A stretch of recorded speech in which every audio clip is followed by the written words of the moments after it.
नमस्कार, मैं रचना शर्मा। चढ़ती कला डैम टीवी देख रहे हैं सभी दर्शकों का स्वागत करती हूं। आप देख रहे हैं टॉप 10 न्यूज।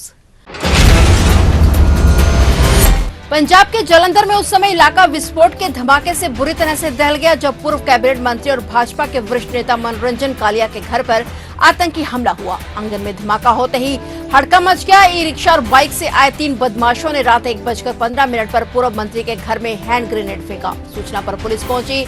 पुलिस मामले की जांच में जुट गई। हमला किसने और क्यों किया, इसकी जांच में पुलिस जुटी हुई है। गनीमत रही कि बीजेपी नेता मनोरंजन कालिया इस आतंकी हमले में बाल बाल बच गए हैं। घटना में किसी को चोट नहीं आई। सूचना मिलते ही पुलिस कमिश्नर धनप्रीत कौर सहित भारी पुलिस बल और फोरेंसिक टीम पहुंची। घर में लगे सीसीटीवी कैमरे चेक किए गए। मामले में एफआईआर दर्ज कर कार्रवाई शुरू कर दी गई है। एरिया सिक्योर कर दिया गया है, सुरक्षा बढ़ा दी गई है।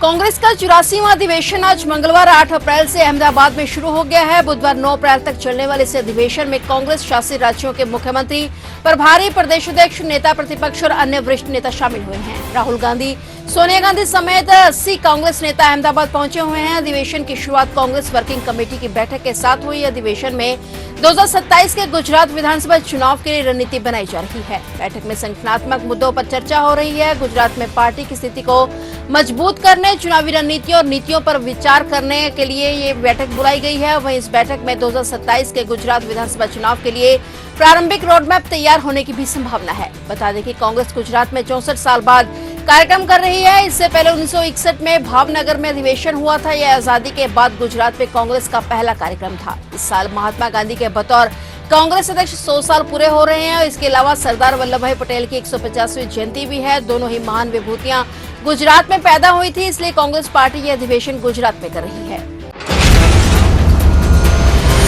मुद्रा योजना के 10 साल पूरे होने के अवसर पर प्रधानमंत्री नरेंद्र मोदी ने लाभार्थियों के साथ बातचीत की। पीएम मोदी ने जानकारी देते हुए बताया कि मैंने पूरे भारत से मुद्रा लाभार्थियों को अपने निवास स्थान पर आमंत्रित किया था। उन्होंने इस योजना से उनके जीवन में आए बदलावों के बारे में रोचक जानकारी साझा की। पीएम ने कहा कि आज जब हम मुद्रा योजना के 10 साल पूरे कर रहे हैं, मैं उन सभी को बधाई देना चाहता हूं जिनके जीवन में इस योजना की बदौलत बदलाव आया है। इस दशक में मुद्रा योजना ने कई सपनों को हकीकत में बदला है। ऐसे लोगों को सशक्त बनाया है जिन्हें पहले वित्तीय सहायता से वंचित रखा गया था। ये दर्शाता है कि भारत के लोगों के लिए कुछ भी असंभव नहीं है।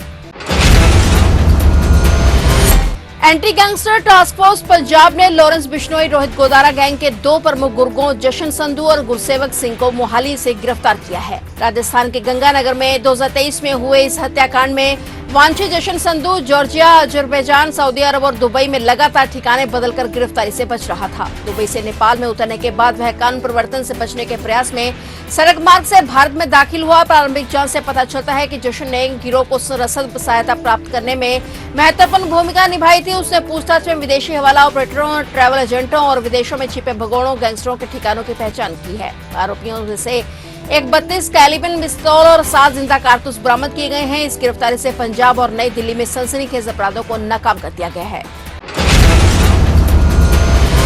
सुप्रीम कोर्ट ने कहा है कि राज्यपाल विधानसभा से पारित विधेयकों को अनिश्चितकाल समय तक रोक नहीं सकते। यह सरकार को दोबारा विचार के लिए विधेयक भेज सकते हैं, लेकिन अगर विधानसभा विधेयक को पुराने स्वरूप में वापस पास कर सकती है तो राज्यपाल के पास उसे मंजूरी देने के अलावा कोई विकल्प नहीं बचता है। उसे राष्ट्रपति के पास भेजने के नाम पर लटकाए नहीं रह सकते। सुप्रीम कोर्ट ने इस विधान के अनुच्छेद 200 की व्याख्या से जुड़ा यह अहम फैसला तमिलनाडु सरकार की याचिका पर दिया है। राज्य सरकार ने राज्यपाल पर विधानसभा से पारित बिलों को राज्यपाल की तरफ से अटकाए रखने का आरोप लगाया गया था। वहीं राज्यपाल ने कहा था कि उन्होंने इन कानूनों को रोकने की जानकारी राज्य सरकार को दी थी। उन्होंने कई कानूनों को राष्ट्रपति के पास मंजूरी के लिए भी भेजा था। ऐसा करना उनके अधिकार क्षेत्र में आता है।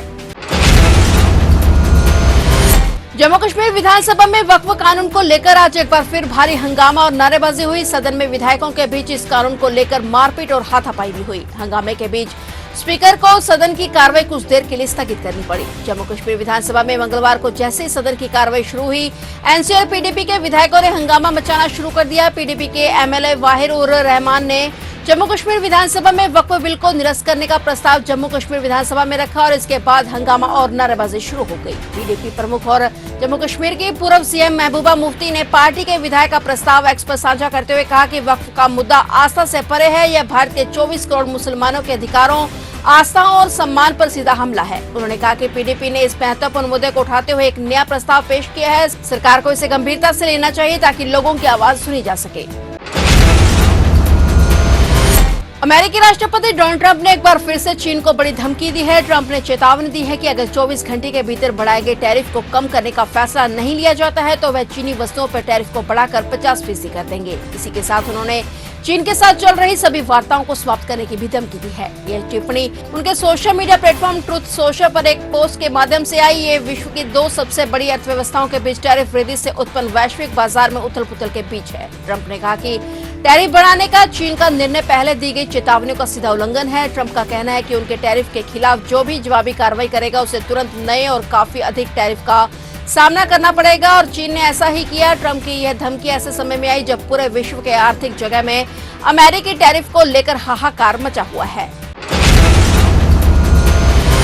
बिहार के वैशाली जिले में आज दर्दनाक सड़क हादसा हो गया जिससे दुल्हन समेत 4 महिलाओं की मौत हो गई जबकि दूल्हा समेत 3 लोग गंभीर रूप से घायल हो गए हैं। इस हादसे के बाद शादी की खुशियां मातम में बदल गई। शादी वाले घर में कोहराम मच गया। वही घटना की सूचना मिलते ही मौके पर पहुंची पुलिस ने सभी शवों को कब्जे में लेकर पोस्टमार्टम के लिए भेज दिया है। जानकारी के मुताबिक घटना जिले के मशीशौर थाना क्षेत्र पंसला चौक के पास नेशनल हाईवे पर हुई। बताया जा रहा है कि बिदुपुर थाना क्षेत्र के पानापुर कुशहरी गांव के रहने वाले दीनानाथ कुमार की शादी थी और दुल्हन की विदाई के बाद पूरा परिवार नवगछिया से लौट रहा था और इसी दौरान उनकी कार की ट्रक से टक्कर हो गई। टक्कर इतनी जबरदस्त थी कि कार के परखच्चे उड़ गए। घटना के बाद ट्रक चालक मौके से फरार हो गया। फिलहाल पुलिस द्वारा पूरे मामले की जांच की जा रही है।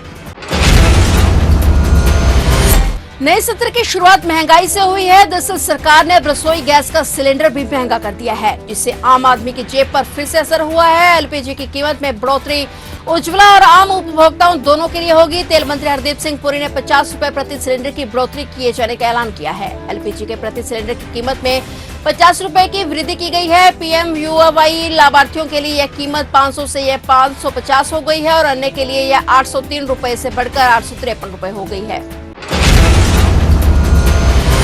दिल्ली की भाजपा सरकार राजधानी को स्वच्छ और हरित बनाने के मिशन में एक और बड़ा कदम उठाने जा रही है। जल्दी सरकार नई इलेक्ट्रिक व्हीकल पॉलिसी लागू करने की तैयारी कर रही है। इसके मसौदे पर तेजी से काम चल रहा है। इस पॉलिसी में कई अहम बदलाव प्रस्तावित किए गए हैं जो न सिर्फ दिल्ली की हवा को स्वच्छ रखेंगे बल्कि ईवी अपनाने को भी मजबूती देंगे। सरकार द्वारा तैयार किए जा रहे ड्राफ्ट के अनुसार 15 अगस्त 2025 से दिल्ली में नए सीएनजी ऑटो रिक्शा का पंजीकरण पूरी तरह से बंद कर दिया जाएगा। मौजूदा सीएनजी ऑटो परमिट भी इसी तारीख से केवल ई ऑटो परमिट में बदल जाएंगे। इतना ही नहीं 10 साल से पुराने ऑटो रिक्शा को अनिवार्य रूप से इलेक्ट्रिक में बदलना होगा और 2 पहिया वाहनों पर भी कड़ा फैसला लिया गया है। 15 अगस्त 2026 के बाद किसी भी पेट्रोल डीजल और सीएनजी 2 पहिया वाहन का पंजीकरण नहीं होगा। यह पॉलिसी दिल्ली को प्रदूषण से राहत दिलाने की दिशा में मील का पत्थर साबित हो सकती है। इसके साथ ही यह देश भर में एक मिसाल कायम कर सकती है। फिलहाल टॉप 10 न्यूज में इतना ही और नए समाचारों के साथ फिर से हाजिर होंगे। तब तक के लिए देखते रहिए चढ़ती कला टाइम टीवी।